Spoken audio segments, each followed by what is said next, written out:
Hey guys, it's Hunter. Welcome back to another video. You guys have been really enjoying these "What are they doing in 2022" videos. We've covered Ibanez, we've covered ESP's Phase 1, and now it's time to take a look at one of my other favorite brands, PRS. Now, they haven't announced a huge amount. This might be a really short video. Let's take a closer look.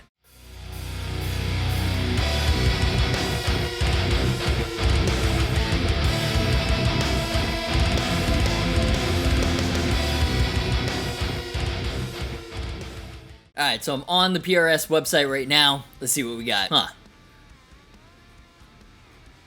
Alright, well, this might be a short video than I thought. Looks like some updates, but only about 4 new models total. And that's including the SE Silver Sky, which is not on this sheet. But anyways, let's start at the top and see what we've got going on here. New models, here we go. SE Standard 2408 and S2 Custom 2408. Our versatile and intuitive 2408 switching system has been around since 2011, first seen on private stock. Since then, 2408 switching has made its way to our core and SE series, SE Custom 2408, and that's the one that I tried. That guitar was sick. It came out last year. It had this amazing green top. I think both me and Phil McKnight referred to it as kind of like an SE private stock. And the 2408 switching system, if you're not aware, it's essentially the ability to individually split each pickup. So with the 3-way switch, you get 8 total pickup combinations. And the way that you split each pickup is with the mini toggles down here. So let's go over to the SE Standard 2408 first. TCIS pickups, those are the same ones in the SE Custom 2408. Mahogany with the shallow violin carve, 25-inch scale length, wide thin neck shape, rosewood fingerboard, 20-inch fingerboard radius, SE birds, tobacco sunburst, and translucent blue. That's hot with the matching headstock. Related products, and there's the SE Custom 2408. That's the green I was talking about. So essentially it looks like pretty much the same guitar that I demoed, except that now you've got the matching headstocks and you've got fingerboard binding too. Now I guess maybe it's like 150, 200 bucks cheaper because rather than this highly figured veneer top, you've got a plain top. So it's an even more affordable way of getting one of PRS's most versatile guitars. I really like that blue, actually. Yeah, I mean, this one just makes sense to add to the lineup, right? Because some people just aren't into the highly figured tops. And here is the S2 version. I'm gonna guess that most of it is probably the same. Mahogany body, maple top,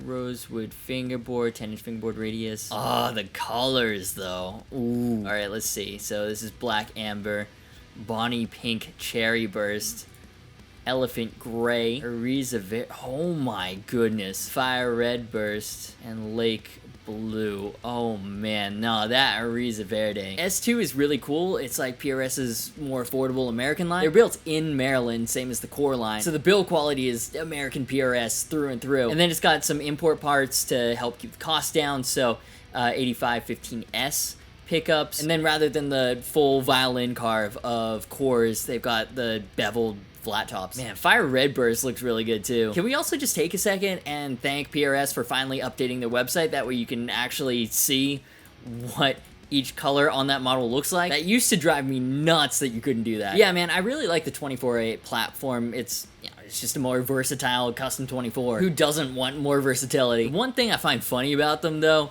is the mini toggles. From a functionality standpoint, it makes sense that they've done it this way. You can kind of set it up and leave it. You want your neck split and your bridge full, just have it like that. But from an aesthetic standpoint, it kind of looks like an afterthought. It kind of reminds me of those wacky eBay listings where someone's just like chucked on a bunch of mini toggles on like a Les Paul Standard or something. Now, the rest of PRS's designs always look so well thought out, and these things just bunched up together kind of look like an afterthought. On the core model with the full carve, it actually looks much better because they're recessed into the body, like there's an actual place for them to go. It looks like it was very thought out. It looks like it was intentional. On the SEs, it kind of looks like an aftermarket DIY mod, but man, that new shallow violin carve looks awesome. Anyways, what is the next one? Private stock Orianthi. My God, look at that top. This is the one at the top, right? Like, good God. Based on a one-off guitar built for Orianthi in 2017, the Orianthi Limited Edition is a personalized custom 24 model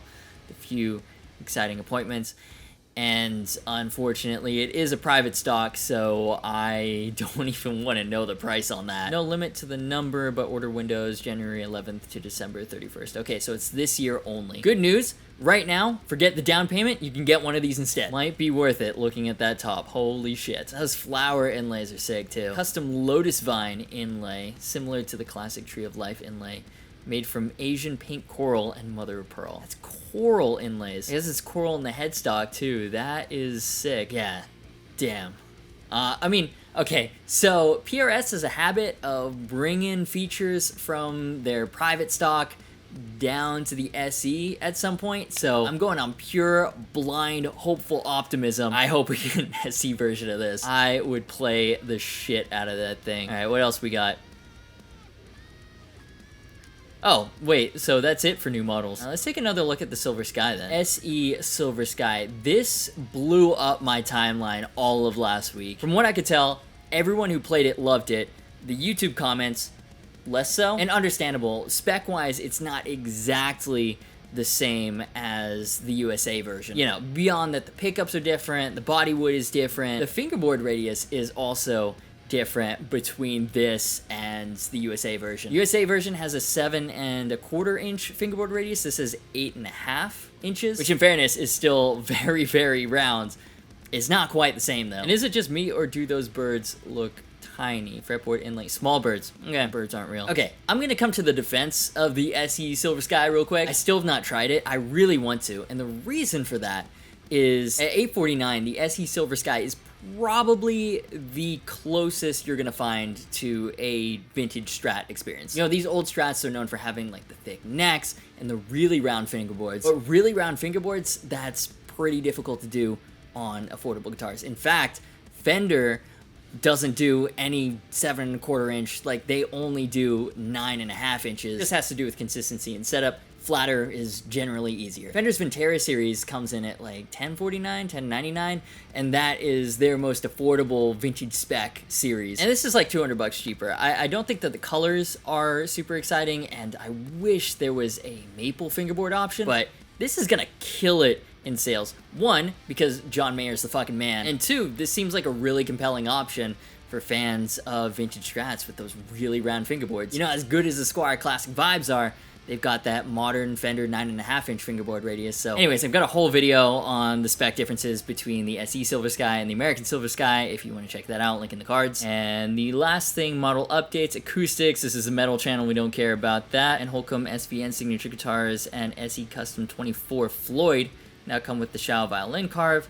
Nice. I really like the shallow violin carve, man. It looks higher end than the carve that they were using before. Something about a Floyd on a PRS looks wrong, but also awesome at the same time. And new colors. S2 series is updating all 24 fret models to feature pattern thin neck carve and adding a host of new colors, including Mahi Blue, Black Amber, Scarlet Sunburst, Bonnie Pink Cherry Burst, and Lake Blue on select models.